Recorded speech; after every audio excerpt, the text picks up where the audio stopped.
Elden Ring Nightreign is finally here, and I have been playing it non-stop since its release.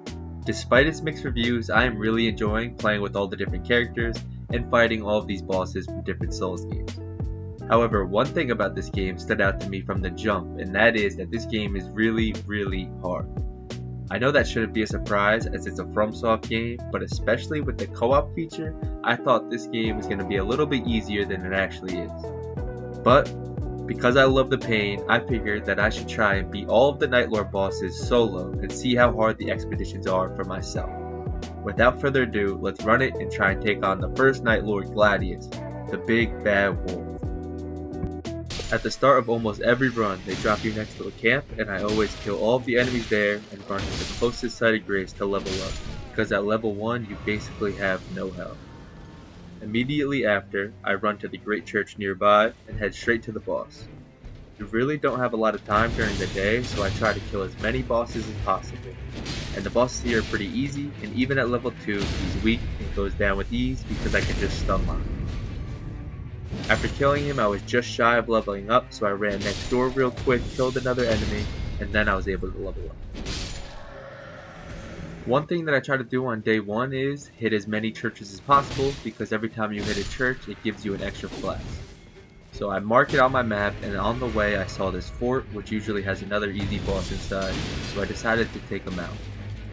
I quickly defeated the minions and ran up to the boss, who just like before, stuns easily, and I just beat the shit out of him and keep pushing.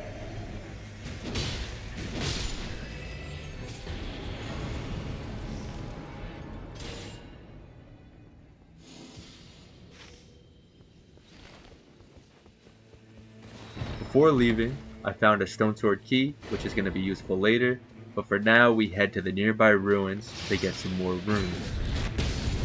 Because I'm trying to clear these areas as fast as possible, I try to use my ultimate as soon as I get it, because it helps a lot with taking down these bosses early, and in this rune in particular the boss has 3 different enemies, so taking one of them out quickly is definitely helpful. To take down the other 2, I just keep spamming jump attacks to stun them until I break their stance, and by then they're normally dead.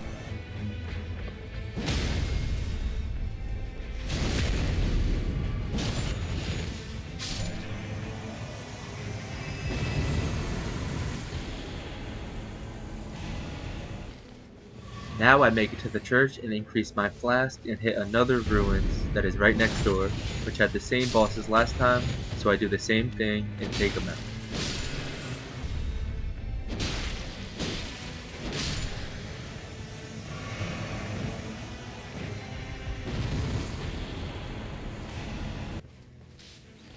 I'm in a decent spot right now, but I want to try to be at least level 7 before the first night is over, so I try to hit a camp before the circle closes, and luckily on my way there, I found a misbegotten dude who's considered a great enemy and drops a good amount of runes.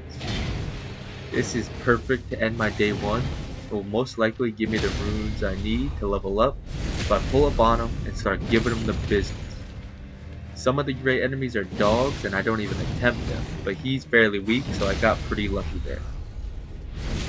I break his stance easily with the great sword I have, so just like before, I spam jump attacks and hit him where it hurts.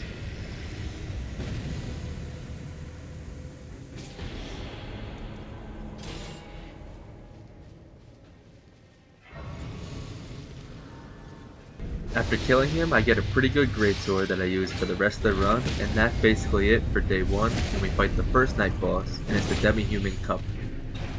At the start, I try to stay right in the middle of them and use my ult to just really set the tone, and my focus is to try and kill the small dude as soon as possible and make it a one-on-one. Unfortunately, I riposted the demi-human queen by accident, which slowed me down and really pissed her off. Right after this, the little dude just starts pressing the shit out of me, and I somehow got away from him by the grace of God. After that though, the fight was pretty smooth, and I beat up on the little guy, and right afterwards I just stayed right underneath the queen, spammed RB, and she eventually fell.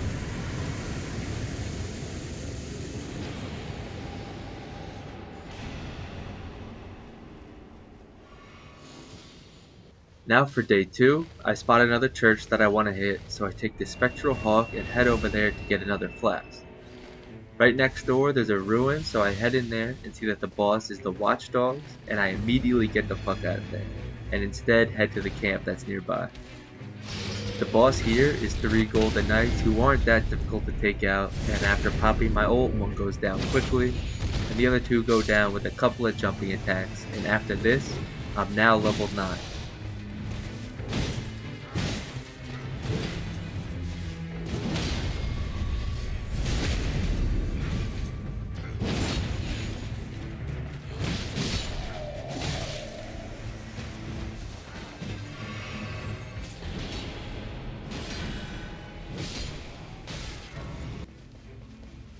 And I hit one more church to get 6 flasks for the next boss.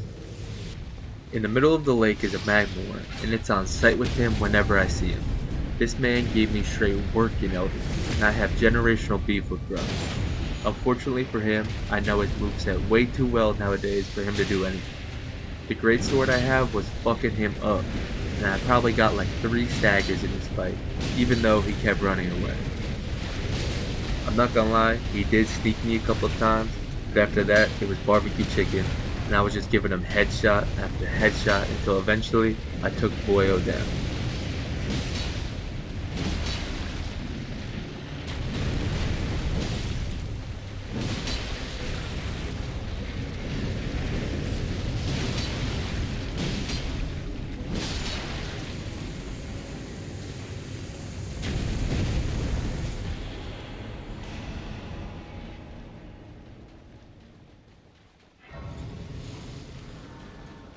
I'm now level 10, but I still have some time left, so I hit the nearby Everjail to try and get a few more runes before the circle closes, and the boss is a lowly Dragonkin soldier. As soon as the fight started, I gave him an uppercut from hell, and had him concussed for the rest of the fight. Right after though, the circle started closing, and I started panic swinging to try to take him down quickly, but got slapped in the mouth, and I had to regain my composure. After that though, I just used the classic Dark Souls strategy of standing underneath a huge enemy and they could barely ever hit. This sword I got does great poise damage, so I managed to get a couple more stance breaks in the fight, which is all I need to beat him before the storm comes and swallows me up.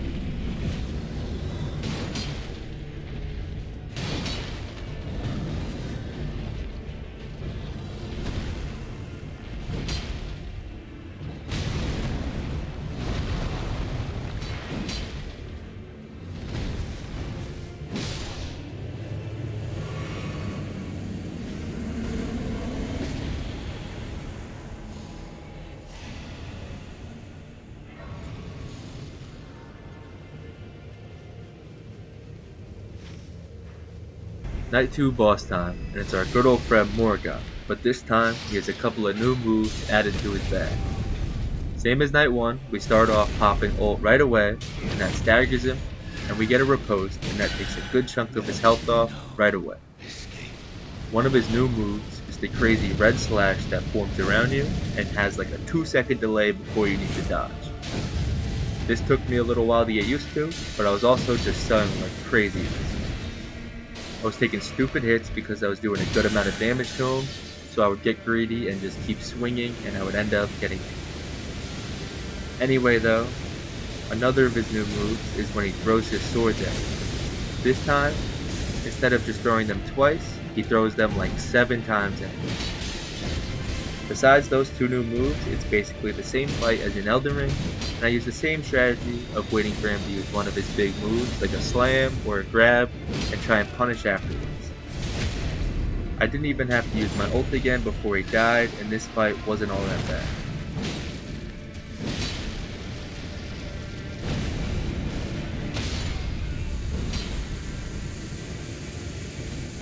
Once we go into the spirit shelter or whatever it is, we buy a Wending Grace, which is going to give us a revive essentially, and we level up to level 12. Alright, now it's time to take on the Night Lord. But before we do, I'm going to go over a couple of his moves and explain my game plan going into the fight. This fight is pretty overwhelming at first, but once you break down the moves, it becomes kinda simple and less intimidating. Alright, so the first move that it generally does is a lunge and try and bite you.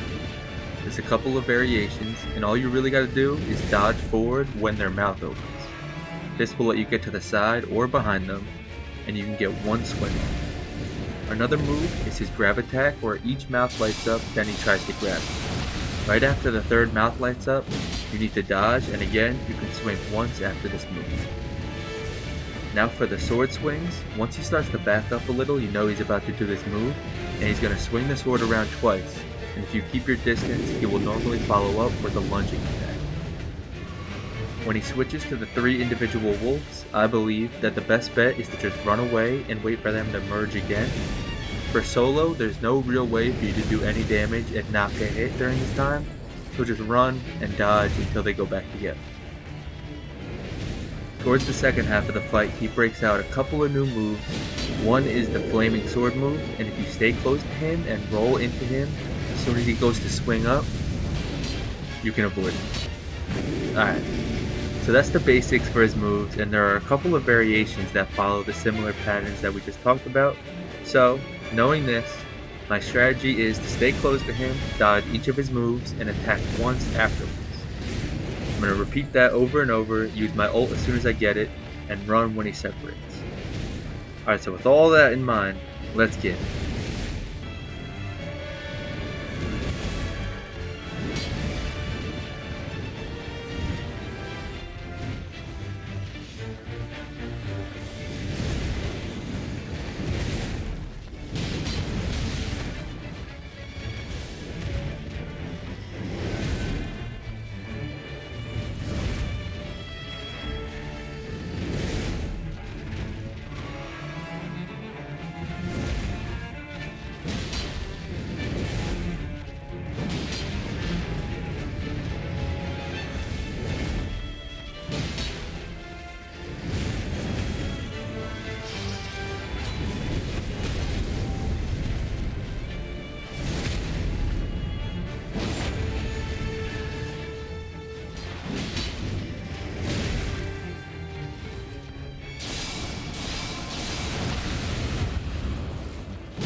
Man, Indeed, after around promising 25 first step. attempts solo, I finally got him. But anyway, I plan on making a video for each Night Lord boss, and hopefully they don't take as long as this one did, but we'll see. However, Peace out.